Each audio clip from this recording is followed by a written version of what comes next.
Okay, so good morning, everyone. Today is Thursday, September 24th, 2020. The time is 11 a.m. This is a special meeting to consider human resources, personnel changes in particular. Attending are Commissioners Duncan, Brooks, and Filios. Do we have any changes to the agenda? No, no changes.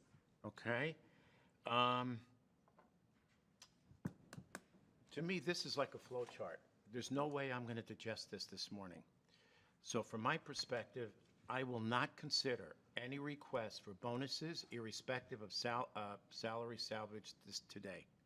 And I will not consider any further until such time as we have a policy.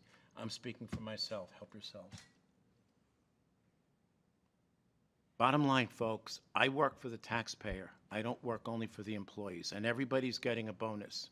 And I think it's perfectly fair. And then some. Leslie, thoughts? I agree with you completely.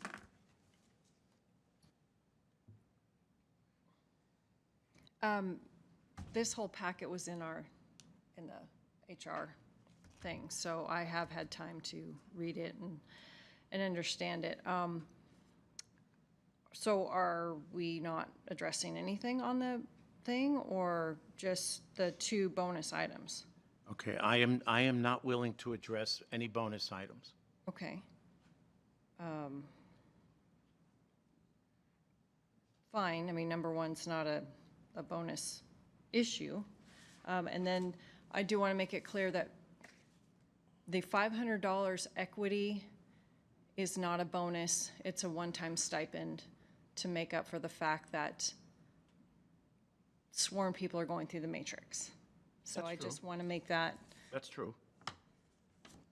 Irrespective, my statement stands. I will not consider any further requests for bonuses until further notice and until we have a policy from the board. We do not have one today. So for me, I will not consider it.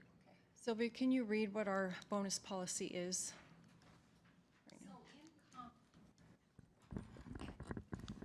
Under Comp Policy 120, it's specifically Section 3.12. There is a statement about bonuses, and it reads, "The county's compensation philosophy allows for consideration of the use of lump sum bonus payments. The basis for utilization of such a reward mechanism will be determined prior to implementation."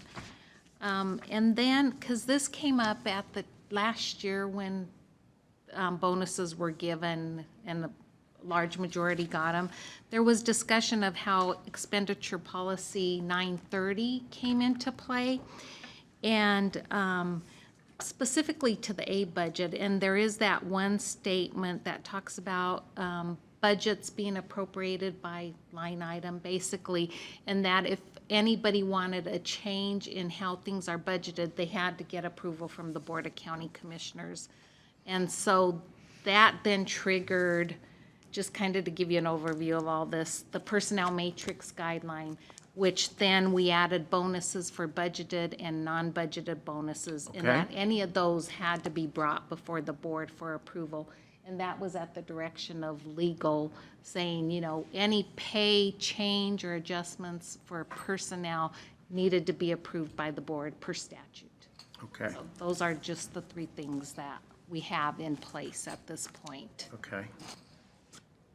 And I know there was discussion at some point really visiting the bonuses and what the philosophy would be for the board. So I'm happy to work with you on a bonus policy as we move forward, or however you would like HR to get engaged. Okay. So basically, the policy reads that the bonuses have to come before us for approval. And I realize that what we did was a stipend. And that's fine, I get it, but every non-sworn employee received the $500 and I'm done. It's just that simple. I'm done. I will not approve any more for this fiscal year, which, by the way, is almost over, and next fiscal year is a whole other matter. And it still has to come before us. Leslie, you have different thoughts?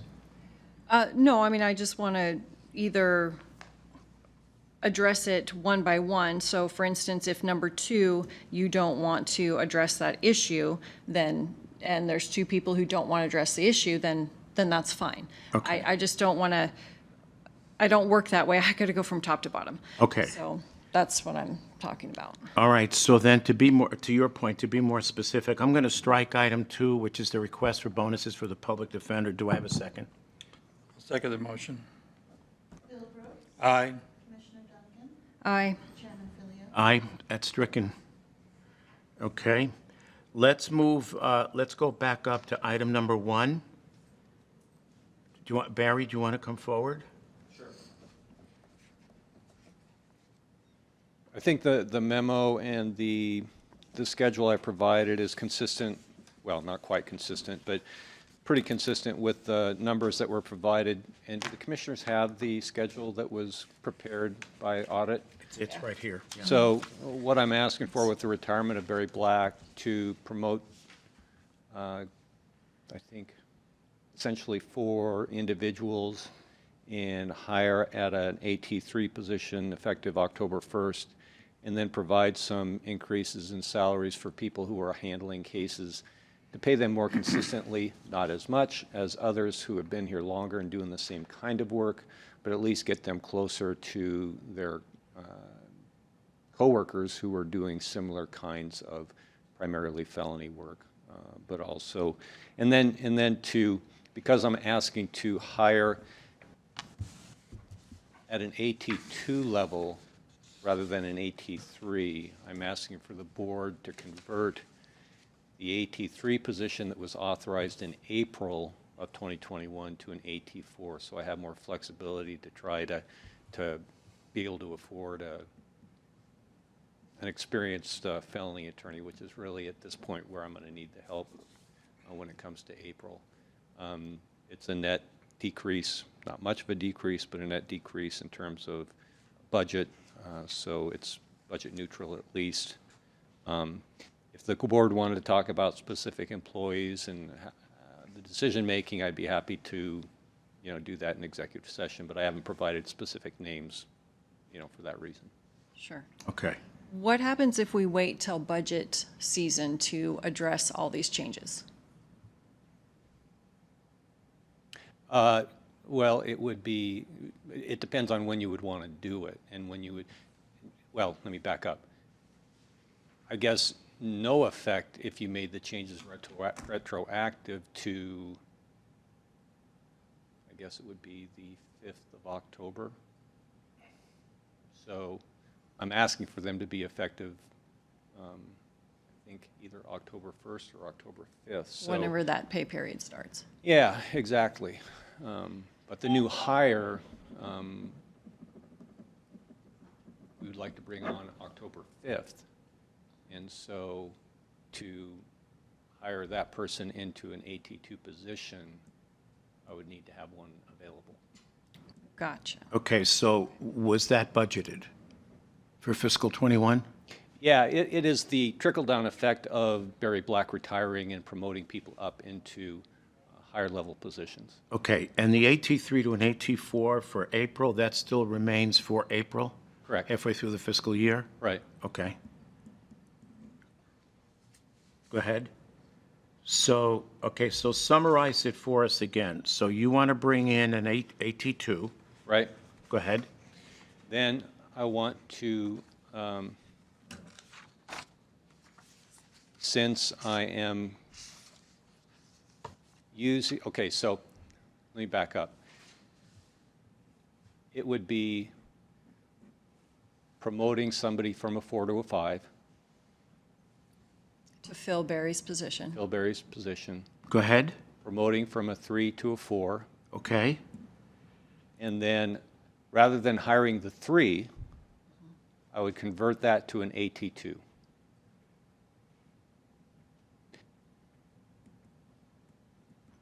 So in essence, it's a downgrade of the position. Am I, Not really, because you still have somebody at an AT5, an AT4, an AT3. Okay. And so, because I'm converting an AT3 to an AT2, I'm asking for the board to bump the position that was authorized in April from From a an 3 to a- AT3 to an AT4. okay. What's the net effect, dollar-wise? The net effect of all the changes is a 1992 decrease, at the bottom right on the schedule. Okay, and that's going forward through fiscal '21? Yes, Right. and Dina, can you come up here? beyond. Just get by the mic, because I know we're Well, going to need your help. beyond as we go is going to forward. be $1,000 increase because you're hiring the AT4 halfway, Right. so. So are you looking at the schedule? I know it looks fairly complex. So We're basically looking at at the the top, projection. Oh, I see. Yeah. if you're looking at the projection at the top, you see the chief deputy prosecutors retiring. So then the next two are bumping up the chain as a replacement. Right. And then when you get down kind of to the middle, 429-010, that's where someone's moving up, and then that position that's open will be downgraded, which generates some savings. And then the next one is starting in the middle of the year, and that's why you're seeing about a $2,000 savings for FY 2021. But if you were to take it as full year for everyone, it's about a $1,000 increase overall. So does that help? Yes. Very much. Thank you. Okay. Anything else on that? My only other question, because we ask for these things to be handled during budget season, is when did you become aware of, I guess, when did Barry turn in his notice of retirement? I knew, well, I'm trying to remember when, I mean, I've known it for a while. Right, but you didn't know exactly when. You didn't know what month or, Yeah, I probably knew about a month ago at least. Okay. I mean, I've known for a while. It was just a it question wasn't of, something you could, what I'm getting at is it wasn't something you could address in your budget in April for your 21 Oh. budget year. no. No, I would say not only because the retirement date was not necessarily set at that time, but also because of, not knowing going forward when we, when we send out an application or to fill a position, we don't necessarily know what's going to show up. Right. I'm fine with it. Bill? I'm fine with it. As explained by Dina, I wish people would get out of this salvage language, Business? okay?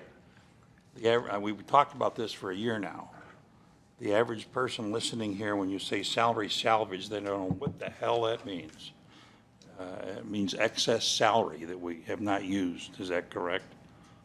At the end of the year, yes. Yeah. Okay. But salvage is just a bad word. Okay. Okay, so motion? I move that we approve the prosecutor's office promotions and salary distribution as presented. I second the motion. Bill Brooks. Aye. Commissioner Duncan. Aye. Chairman Philios. Aye, and for clarification, that's item number 2 on today's agenda. Aye. Number 1. Number 1, forgive me, item number 2 is crossed out. Thank you. Thank you, Commissioners. Okay, so the motion is carried. Item number 2 is stricken. Okay, item number 3, position conversions and requests for pay increase, Assessor's Office. Joe?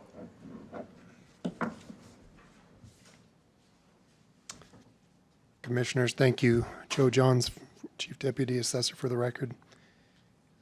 We are losing our personal property appraiser. She is returning back to her home roots in Colorado. And in doing so, we are promoting, or it's a form of promotion. We're moving one of our customer service clerks, who is, I'm probably already botching this. Forgive me. We are taking one of our customer service technicians and moving her into the personal property position to perform those functions. Okay, We are then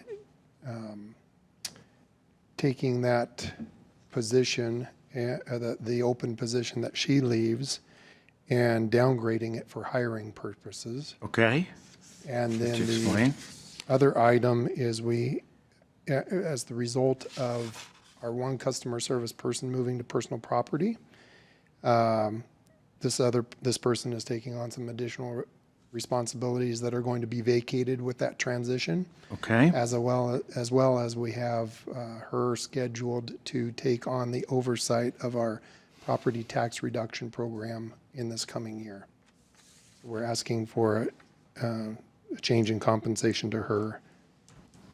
Okay, and so the net effect is an annual savings of just over 11,000, is that correct? Correct. And that's going forward Yes. into 21? Yes. Now, you're aware of, in past, when we've talked with residential appraisal or appraisers that will downgrade a position, as that person serves in a new opening or position, they become more qualified and trained. Right. We'd seek to That's part of promote the them progression. through to additional levels, right? That would probably be expected within about a year and a half, 2 years. Okay, Okay, so just make sure it's part of the budget for Yeah. next year that you guys put that in there, and that would be great. So my only question is, are these amounts based on, are they with or without the 2% increase that's happening? They're with. Okay, good.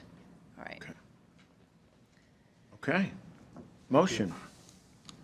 All right, I move that we approve the position conversions as requested, and that the one position budget code 10.4.001.2 be retroactive to pay period 19, with that amount only being taken out of 2020 budget dollars. Second the motion. Aye. Aye. Aye, and the motion is carried. Thank you, Joe. Thank you. Okay, moving on to item 4, request for one-time employee pay adjustment for the airport. Stephen? I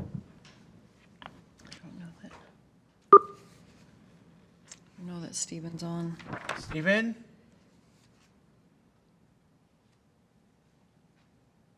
I guess we're going to have to defer on this one, aren't we? Yep. It is a bonus item. It is a bonus item? Yes, it is, because it's in lieu of the 2% that the individual was not eligible for? Okay, gone. Sorry, we're not going to consider that. Okay, that was item 4? Yep.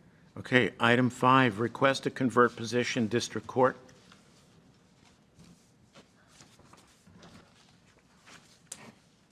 Hello, I'm here asking on behalf of a staff member we have in our civil division.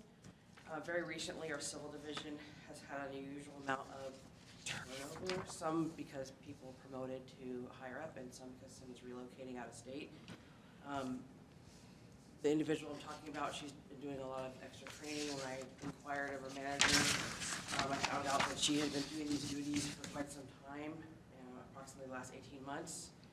And so I'm asking that this person be converted from a clerk 2 to clerk 3. Okay, She's a first-rate employee with highly developed technical skills that would hurt us if we were to lose her from burnout. And our civil department has no clerk 3s. We have 2 in our criminal department. So okay. And so the net effect is that the full year increase comes out to just over $5,200, and that's going forward to fiscal year '21? yes, Am I reading that right? Okay. And essentially, this is a promotion? yes. Okay. Is there a reason why this didn't come to light during budget season? We just started having the turnover more recently in that department. And when I talked to the supervisor in that department about it and found out about her burnout and found out about all the training she had been doing, I didn't realize she's the main one they've been using. And now with this recent turnover, she's gonna have to have 2 more people to train. And so it was very recent. I'd say the last week and a half that I found out about this one. Okay. And then typically, do you see salary savings at the end of the year in this amount? I mean, is it conceivable that your '21 budget would be able to absorb this? Dina? Sure. But historically, Minimal amount, and with turnover, most likely. okay. Okay. I'm okay. Motion? I move that we approve the request to convert the position District Court Services Clerk 2 to a 3. I second the motion. Bill Brooks, Aye. Commissioner Duncan. Aye. Chairman Philios. Aye, motion carried. Item number 6, request to retain employee pay with position change. Marissa, go ahead. Okay, my second request is on behalf of a different individual who she currently works in our new compliance collections department. She's made a lot of effort in that department. She's dependable and enthusiastic worker. She's recently in need of some schedule changes, and her position is changing, where we require the one that she's in to be there full-time, 8 to 5. And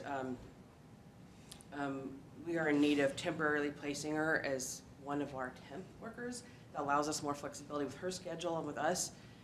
She brings to us a lot of experience, and we can use it for other stuff in the meantime, until we receive the vacant permanent position that we'd like to put her in, which we're expecting in a few months.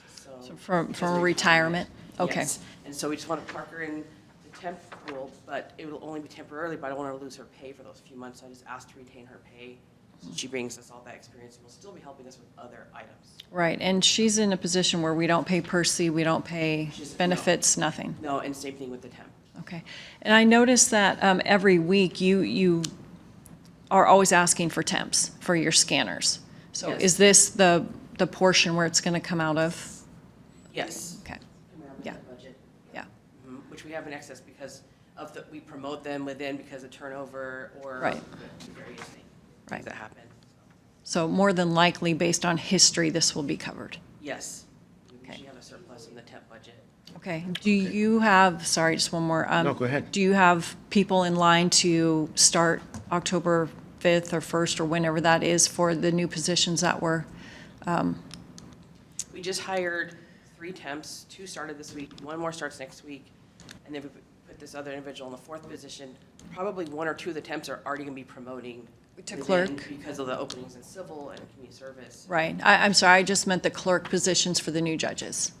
We just filled those. Good. From our float crew. So Right. now we're going to be. Backfilling. Backfilling, hiring from the street. We're going to be listing that also this week. Okay, and those are budgeted? Those are all budgeted, Yeah. yes. Okay, fair enough. Yep. Okay, I'm good. All right. Bill? Yeah, that's fine.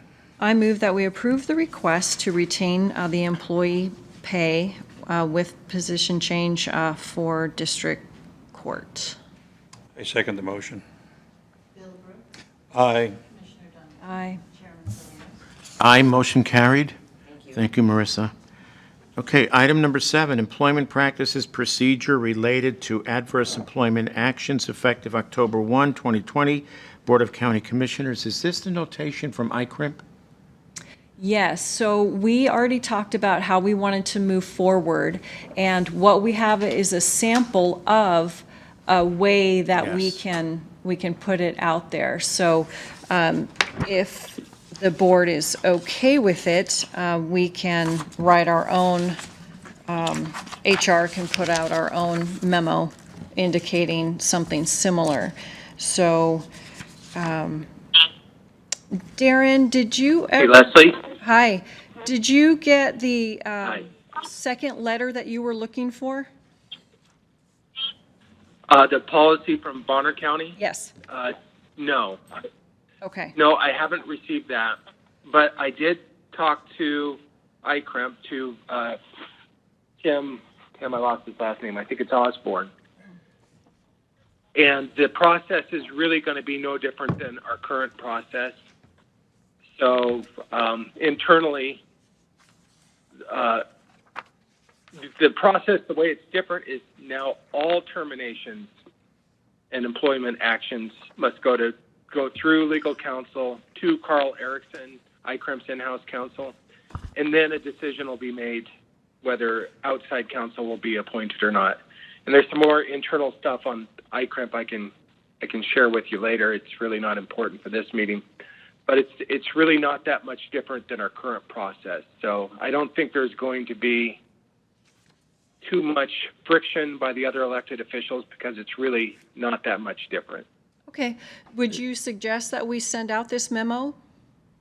A similar memo? Oh, yes, certainly. Okay, Okay, so that, the one I'm looking at, I think Leslie and I are looking at the same one. Yeah. And Bill, from Latah County? Yeah. To Latah County, excuse me. no, it's from Yes. from the Board of Commissioners to Oh, all to their EOs and department heads, yes, Exactly. that's correct. Okay. All right, I'm fine with Hey, it. and Chris, and that Yeah, go ahead. what I'm told is that is similar to a county policy that Bonner County has. Okay, they're basically self-insured, but it's a similar procedure that they follow with their elected officials. Okay, fair enough. What I'm going to do, Darren, if it's okay with you, I'm just going to read this for the benefit of everyone in the room. Has everyone seen this? Well, probably HR has, I don't think anybody else has. You have, okay. You have. Yeah. And there may be And people. legal. Yeah, read it. We have people online too, don't we, Nancy? I'll just read it. It'll just take a couple minutes. Dear elected officials and department heads, this is from Latah County Board of County Commissioners to their EOs and department heads. Due to changes in our insurance policy and to reflect Latah County's, in this case it'd be Kootenai, already existing practice, the following procedure is to be followed before any adverse employment decision regarding one of your employees is made. Latah County elected officials, once again, could be Kootenai, your department heads must consult with the county prosecutor's office, who will consult with ICRIMP before any adverse actions are made. Quote, adverse employment actions, end quote, include termination or discipline, which involves demotion, suspension, and/or loss of pay, and county elected officials and department heads will follow all reasonable advice by the county prosecutor's office, ICRIMP, or any attorney assigned by ICRIMP to assist in reviewing such actions. And in this case now, they're referring to Latah County, and they're saying because of a failure of an elected official or department head in following this policy may result in Latah County having to pay an increased insurance deductible.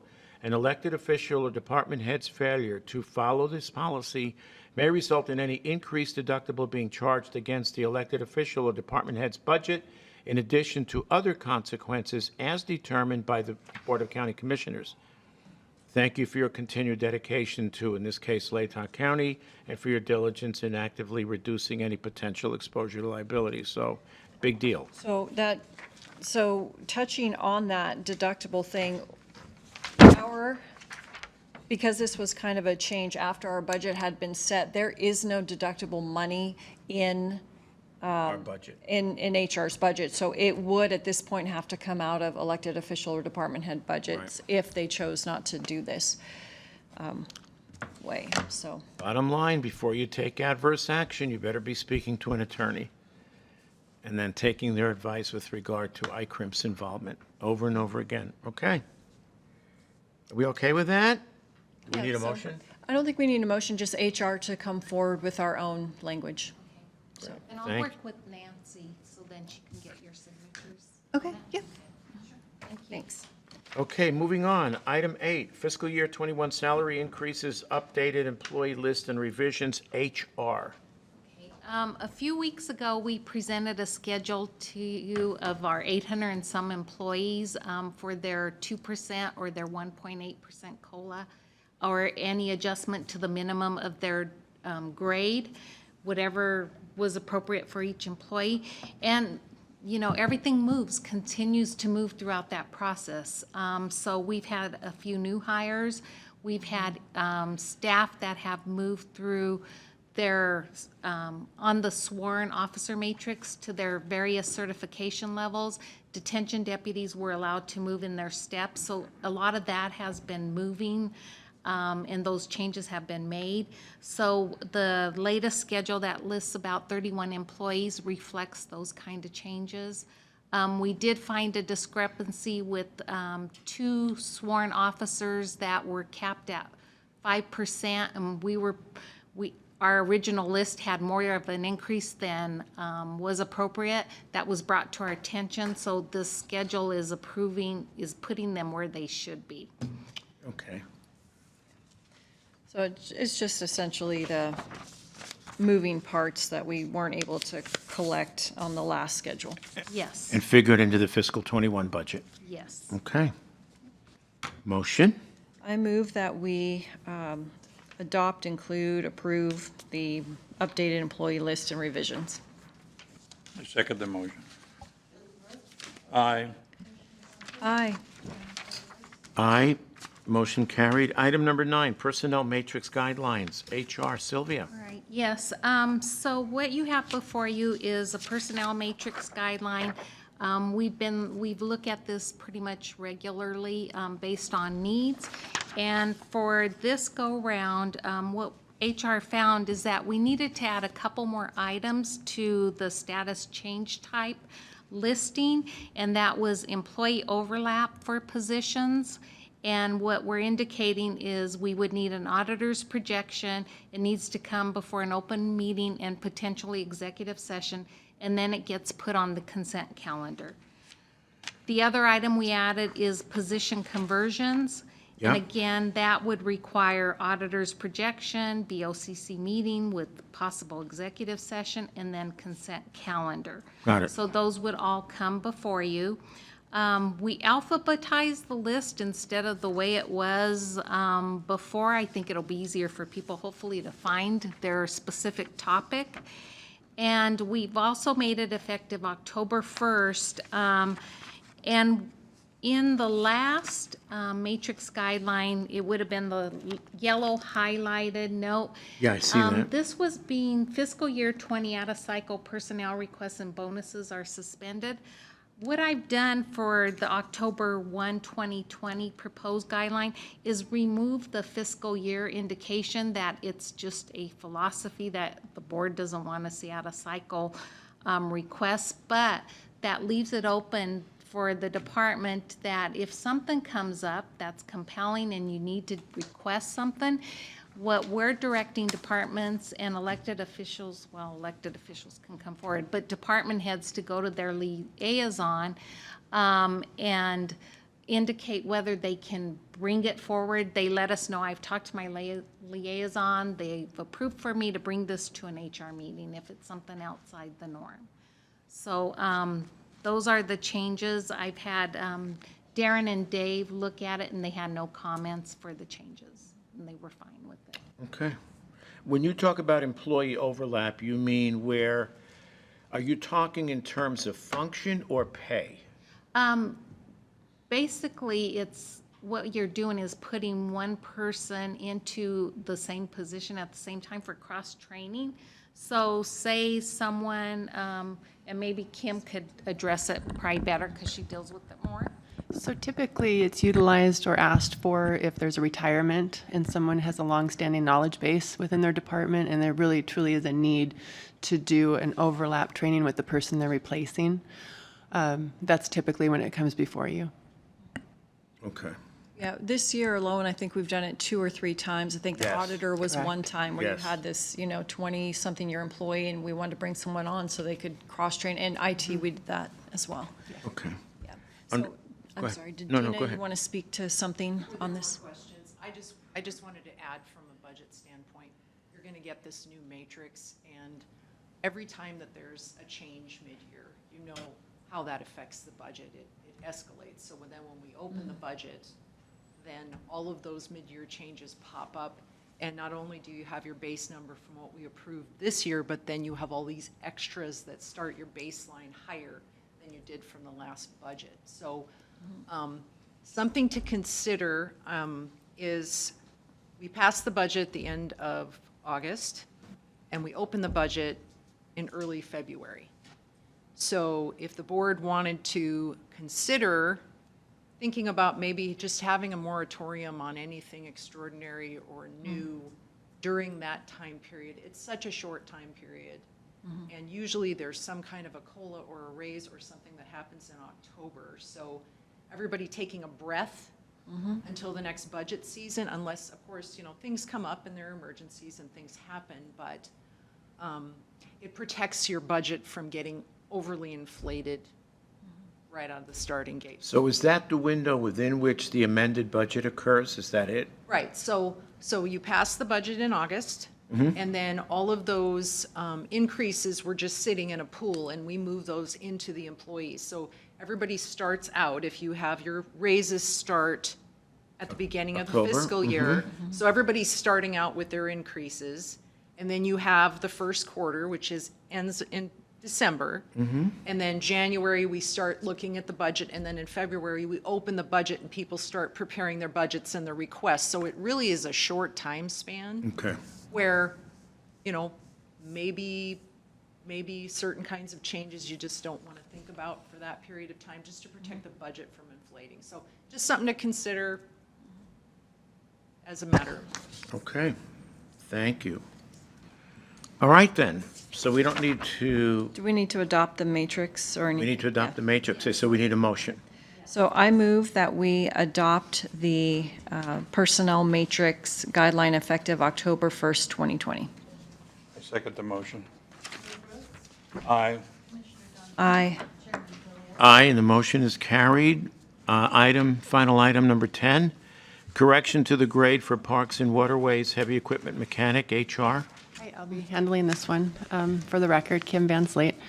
So you'll remember potentially back in August, the Director of Parks and Waterways had brought a request forward asking for 2 of his positions to be converted to a heavy equipment mechanic. Right. And that meant going from a current grade 5 that he had for both of the positions to a grade 7, which is the current grade as it stands today.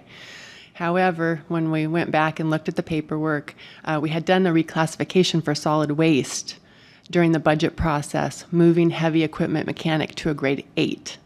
And so I'm bringing this back before you just as a housekeeping matter to approve that, to ask for your approval to make it a grade 8 as well for Parks and Waterways. Instead of a 7. Correct. You had approved the adoption of the grade 8 for solid waste, and so it would just be translating that into Parks and Waterways as well. Any change to the projected compensation? Yes, it meant about $4,800 more than the original projection, but that includes the October 1st increases as well. These are both existing employees. Okay. What is our impact? Does he has the budget, or does he? It was an increase when you guys approved it in August. Here it is. Yes. So are they being moved to the minimums, or are they being moved? For consistency, they were moved to the same percentage of market Where they were at in where grade they were 7? at. Yes, correct. Is that policy 120? Yes, and that's been basically the practice of a reclassification, that they get to maintain their same percentage of where they are to market. But there was one employee that Nick had come before the board to make sure that at least this individual with 20-some years had got to market, because he hadn't been. So that's reflected in the calculation. That's also reflected on the change in the schedule of the moving parts for the increases. Right, but had we realized this when the solid waste came forward, then we would have not be having this conversation, because it would have been included in the 21 budget. Right, and the positions are similar. They're just assigned to a different department. So this was not actually budgeted? Not for this amount? No, no, it's an increase. Generally, what happens and why this kind of got off the track was because when we have a reclassification, generally it is implemented immediately. This one was delayed until October 1st to be just Right. put into the 21 budget, and that's what caused the confusion. Darren, are you still on? Yes, I am. Oh, okay. So I'm looking at this from the standpoint of, I guess, equity, parity, but whatever. It seems to make sense to me, because if we've got two individuals in 2 different departments doing essentially the same function, they should be comparably paid. Is that a fair statement? Very, yes. Okay. I'm fine. You okay? Yep. Motion?